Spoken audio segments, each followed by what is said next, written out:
Just talk channel میں خوش آمدید، جہاں آپ سنیں گے عظیم لوگوں کی زندگی بدل دینے والی تحریریں آسان اردو زبان میں۔ تو سنتے رہیے جسٹ ٹاکس۔ میرا یقین ہے کہ انسان کو وحی کی ضرورت اس کے محتاج ہونے کے باعث ہے، کمبی اور کوتاہ نظر ہونے کے باعث ہے۔ جہاں جہاں انسان کا بدنی علم پہنچ رہا ہے، اس کو بالآخر سوائے تخیل کے کچھ ہاتھ نہیں آتا۔ وہ آنکھیں پھاڑ پھاڑ کر دیکھتا ہے مگر آخر کار رہ جاتا ہے، کان لگا لگا کر سنتا ہے مگر سٹ پٹا جاتا ہے۔ وہ سمجھنے کی پوری کوشش کرتا ہے مگر کچھ نہیں سمجھتا کہ وہ خود کیا ہے اور کہاں سے کدھر جا رہا ہے۔ ایسے عالم میں کہ جس میں ابھی زمین کے قریب ترین سیارے تک کی مخلوق کا حال معلوم نہیں، وہ زمین کی مخلوقوں کا صحیح اندازہ لگانے کا بھی دعویٰ نہیں کر سکتا۔ اقوام عالم کے بارے میں رب عظیم تدبیر امر اکثر اوقات ہزاروں برس میں کرتا ہے، جس کا تعین کمزور انسان کے دست نارسا سے حتماً بالاتر ہے۔ انسان کے ظاہری اور باطنی حواس اور اس پر یہ عقل عقیل علم از بس عاجز ہے۔ انسان اس دنیا کے اندر اپنی بہتری کے لیے سب کچھ کر سکتا ہے، آب و آتش پر، بالا و پست پر قابض ہو سکتا ہے، لیکن اپنی موت و حیات کے سوال کو اس تھوڑے سے علم کی مدد سے آپ حل نہیں کر سکتا۔ اس کے مکمل قانون کا علم لا محالہ اس غریب پرور خدا ہی کو ہو سکتا ہے جس نے اس زمین و آسمان کو پیدا کیا۔ جو قوم اس قانون کو بڑی سے بڑی نعمت سمجھ کر صحیح معنوں میں اس پر عمل ہوگی،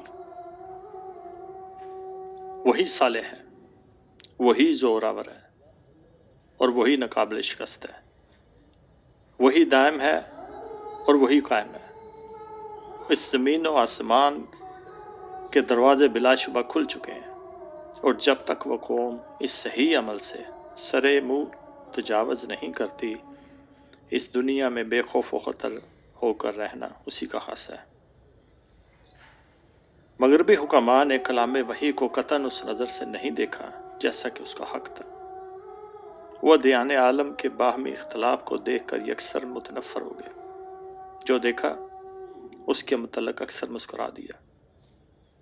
تین خداؤں کا ہونا، پھر ایک کا ہونا، خدا کے ہاں بیٹے کی پیدا ہونا، اس کا چند سپاہیوں کے ہاتھوں مصلوب ہونا، اس کا مردہ ہو کر جی اٹھنا، یا ہندو کا ایک حیوان کو خدا سمجھنا، پتھر کے اپنے ہاتھ سے تراشے ہوئے بتوں کے آگے ماتھا ٹیکنا، یا اجرام فلکی کو خدا سمجھنا،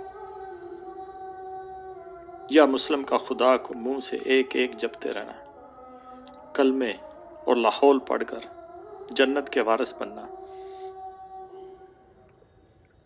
پیروں کی پرستش، قبروں کی زیارت اور پھونکا پھانکی کو دین سمجھنا۔ فی الحقیقت یہ سب ایسی بے دلیل باتیں تھیں کہ ہر سلیم متبع شخص کو ان سے آراز کرنے کے سوا کوئی چارہ نہ تھا۔ انہوں نے ان تمام اقوال میں نہ علم دیکھا، نہ ہی سمع و بصر کی شہادت۔ علم فطرت کی حقیقت کشا تبین میں نہ تو انہیں مسلم کی افواہی توحید پسند آئی اور نہ ہی عیسائی کا قبیلہ ساز شرک۔ وہ اسی دن میں لگے رہے کہ اعتقادات کو یکسر خیرباد کر کے یقینیات کی طرف اپنی ساری توجہ کر دیں اور مذہب کو اپنے دائرہ تحقیق سے یکسر خارج کر دیں۔